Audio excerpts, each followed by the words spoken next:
Charles Rants Reloaded. Appreciate y'all coming to the channel. Like, subscribe, share. We're going to talk about mental illness. Look, I don't believe in mental illness. I don't believe in it. I feel it is the inability to handle the problems that come in front of you. I remember when mental illness literally meant you had some sort of mental imbalance in your brain, kind of sort of retarded, this, that, and the third. Something wasn't all upstairs. That was mental illness. Now it seems that in 2020, 2019, 2018, 2017, there has been a new agenda pushed to make mental illness have to do with anything that you have a problem dealing with. You have people calling out of work claiming they want to take a mental stress day or a mental such and such day. And I agree with that. But at the end of the day, this diagnosis is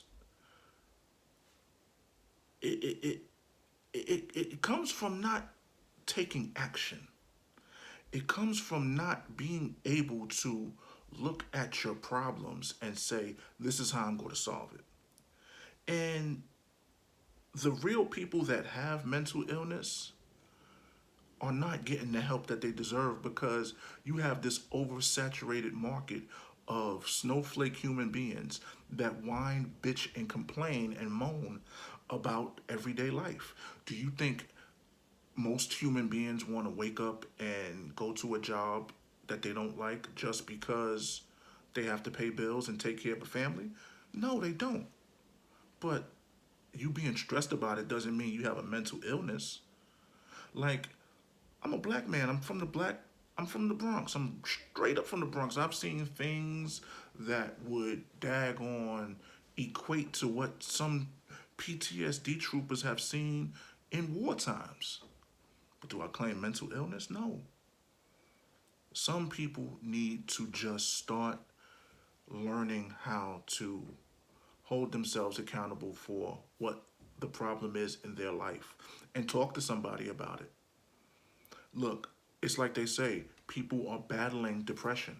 Yeah, people get depressed. It's not a problem to get depressed. It's not a wrong thing to get depressed, but it is a battle. And it's a battle that you have to put yourself in the shoes of a soldier and say, you know what? It might not be where I might not be where I want to be. I might not be who I want to be. I might not be doing what I want to be doing. But I'm not going to sit here and sulk and whine and bitch and moan about it. That's what children do.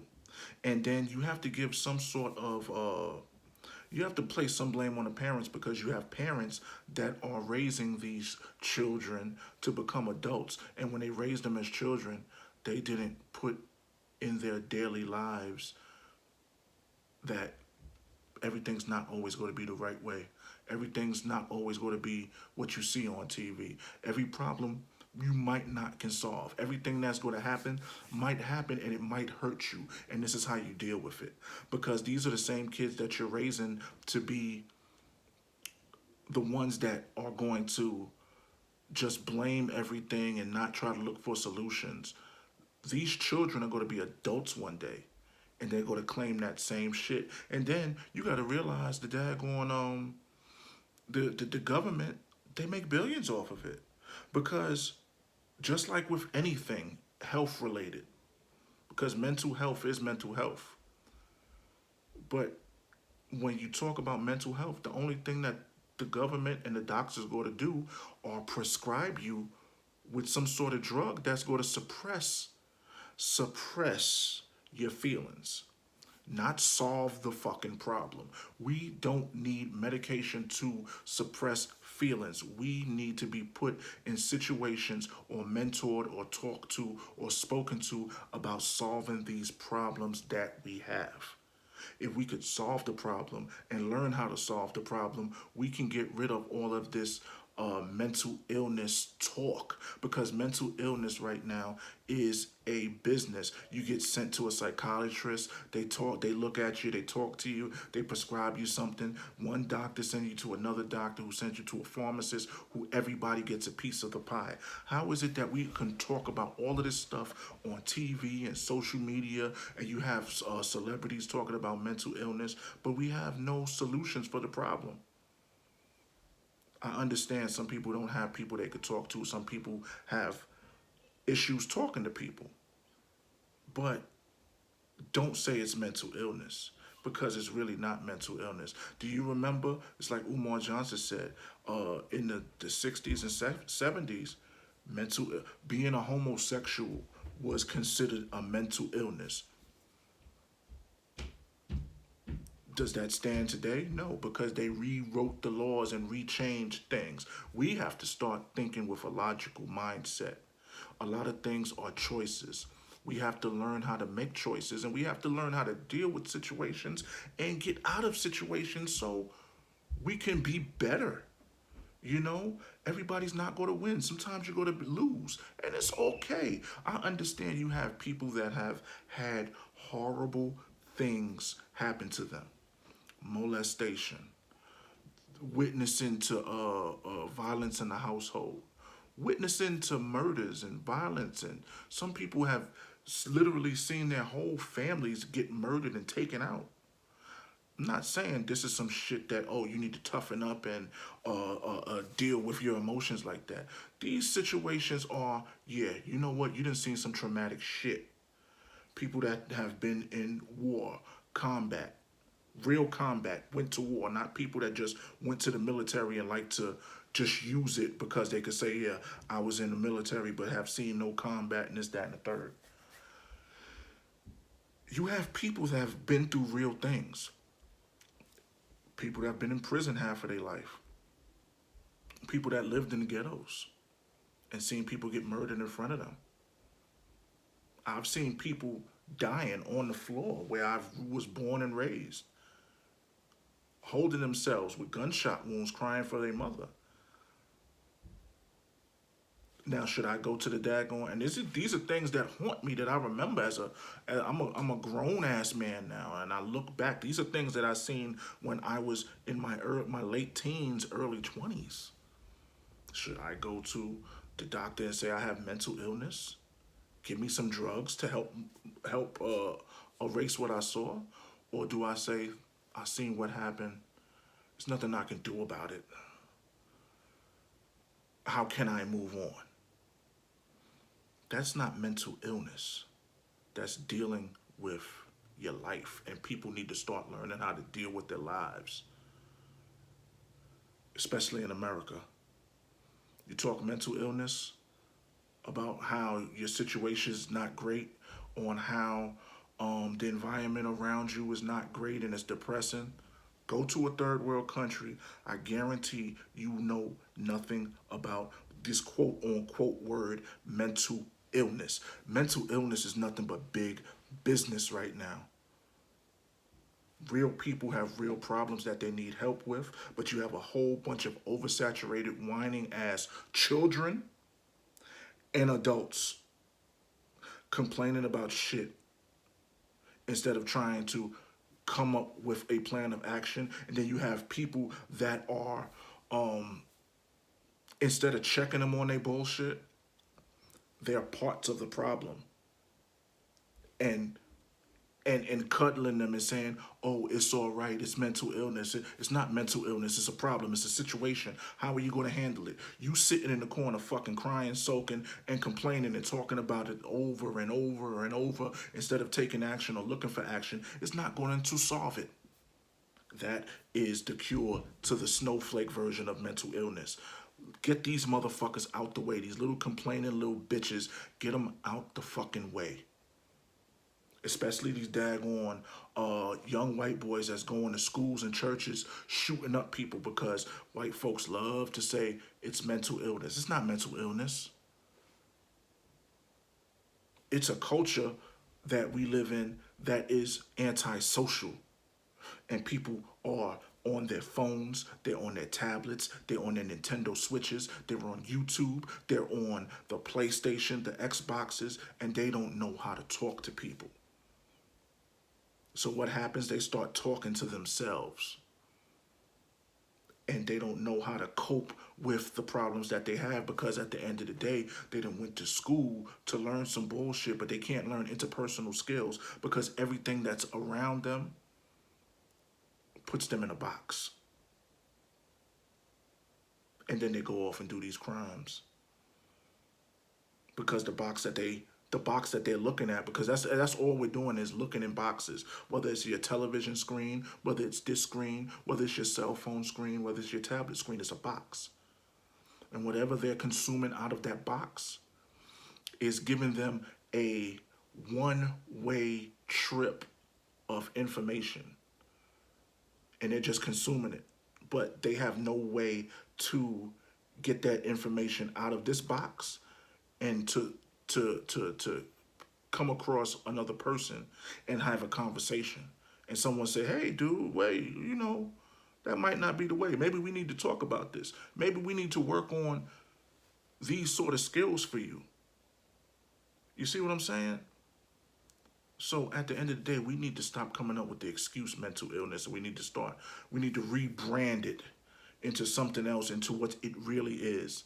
Lack of accountability, lack of social skills, not knowing how to deal with problems, problem solving. Because these are the same kids and some adults that are now in the workplace and will soon be in the workplace, and will not hold, and will be the first, and it will be their first times really interacting with other humans on a personable level every day. If you want a better future, we got to work right now. And then the other people that really have mental illness, like, because at the end of the day, if you really had a mental illness, they would put you in a hospital. I've seen people on drugs. I've seen people on drugs have the audacity to say that they have a mental illness. No, you have an addiction. It's not a mental illness. You chose to do something, put a substance in your body, and now you don't want to deal with anything. And part of the reason that you're putting this substance in your body is so you don't have to deal with something, whether it's your kids, life, your wife, whatever, husband.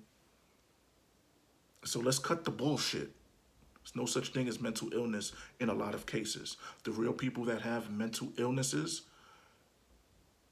have something wrong with their brain. Everybody else has just gone through stuff and are taking the path that they call mental illness as an excuse. I'm not a psychiatrist. I'm just a person that looks outside the box. I don't get paid to be a psychiatrist and tell you, oh, how did you feel about that? You know what? Your time is up. We're going to write you a prescription. Go to the pharmacist and go get this drug to suppress these thoughts that you're having, instead of just focus on how we can make things better. It's like the what is it called? The movie, the X-Men, Dark Phoenix. She had anger issues and mental issues. And what did Professor X do?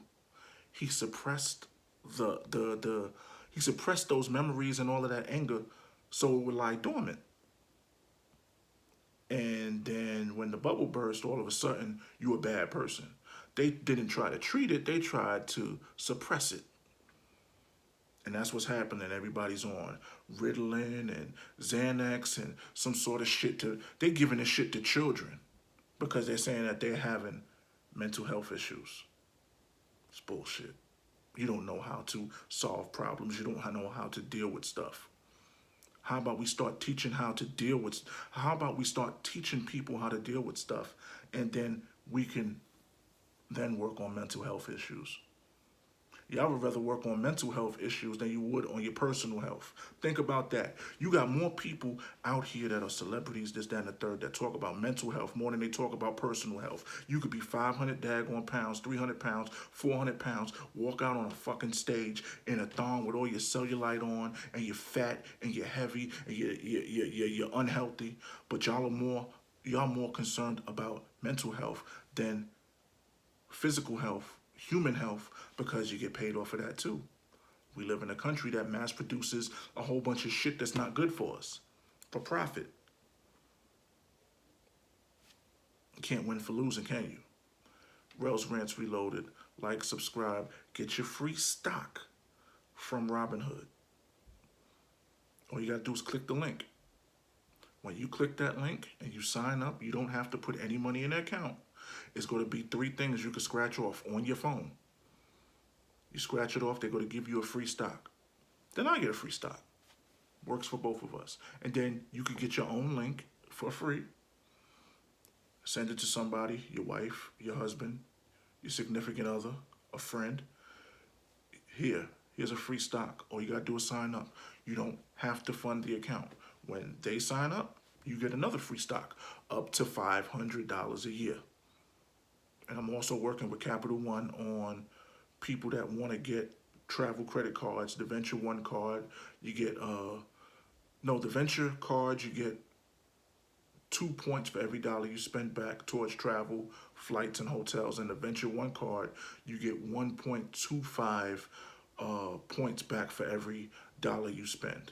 And they both have sign-on bonuses. I think the Venture One is you get 20,000 points, which is the equivalent of $200 for a flight in most cases. When you spend either $1,000, yeah, I think $1,000 within the first month, and with the venture, it's $5,000 you got to spend, and you get about 50,000 points, which is the equivalent of $500 for flights and hotels. So at the end of the day, it's a win-win. Rails Rants Reloaded. Like, subscribe, share. Have a good one. Learn how to solve your problems. Talk to somebody if you got problems. You know, talk to a friend. If you don't got no friends, find a mentor. But talk. It's not always about mental illness and mental health. Everybody has problems. We just got to learn how to deal with these problems. Peace.